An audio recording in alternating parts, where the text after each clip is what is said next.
लिए चलते हैं आपको नई दिल्ली, जहां पर प्रधानमंत्री नरेंद्र मोदी भारत मंडपम में संबोधित कर रहे हैं। आपको आगे आना चाहिए।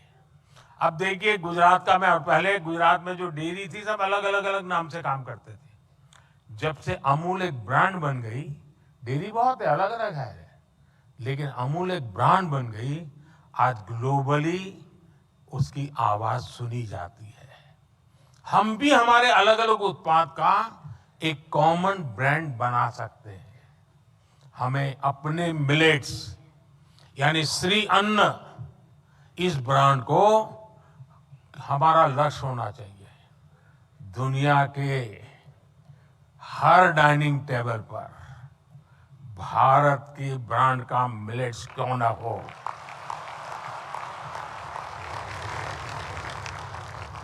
इसके लिए कोऑपरेटिव्स को एक व्यापक एक्शन प्लान बना करके आगे आना चाहिए। साथियों, गांव की आय बढ़ाने में सहकारिता का बहुत बड़ा योगदान हो सकता है।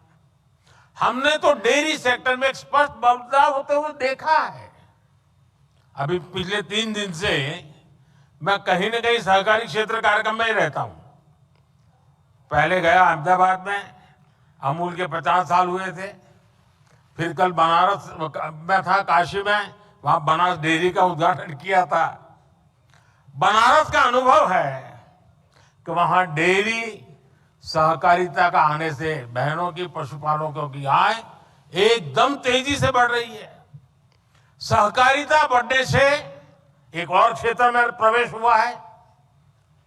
मैंने गुजरात के सहकारिता क्षेत्र के लोगों से आग्रह किया था कि आप शहद की दुनिया में आइए।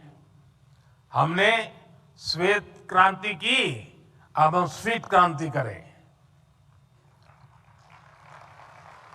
और शहद के क्षेत्र में हमारे लोग आगे आए। शहद सेक्टर को किसान आज कितना लाभ उठा रहा है, ये भी आप जानते हैं।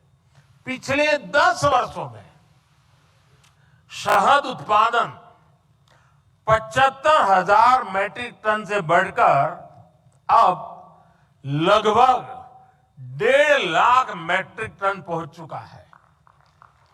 शहद के एक्सपोर्ट में भी 28,000 मैट्रिक टन से 80,000 टन की वृद्धि हुई है।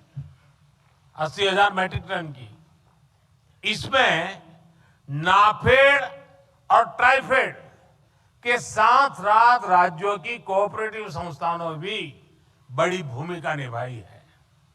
इस दायरे को हमें और अधिक बढ़ाना है। साथियों, गुजरात में हमने देखा है कि जब दूध का पैसा सीधा बहनों के खातों में जाना शुरू हुआ तो उसका एक सार्थक सामाजिक परिवर्तन आया।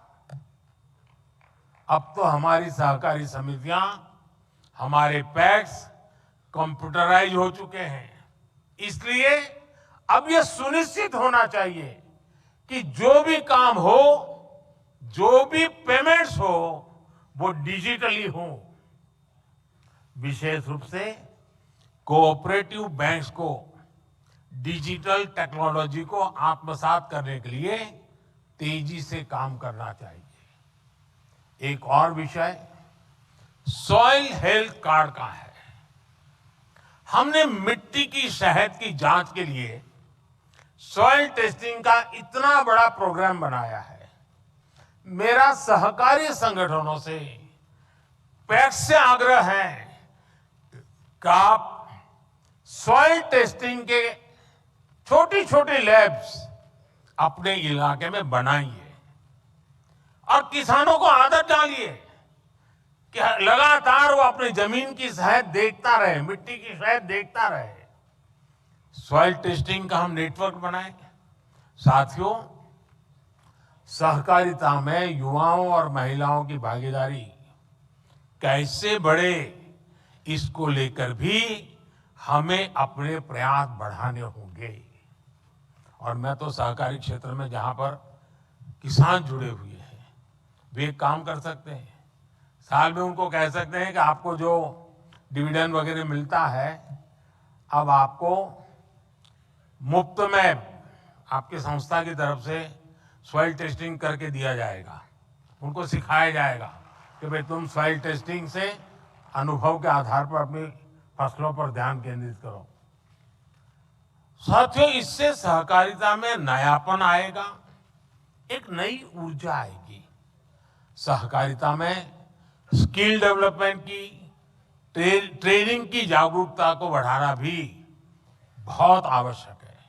बहुत बदलाव हो चुका है जी, और सारी चीजें कागज पे होनी चाहिए। मुंह जुबानी बातें करने वाला जमाना चला गया, और इसके लिए ट्रेनिंग होना बहुत जरूरी है, और इसके लिए प्रयास होने चाहिए। पैक्स को, सहकारी समितियों को एक दूसरे से सीखना भी होगा।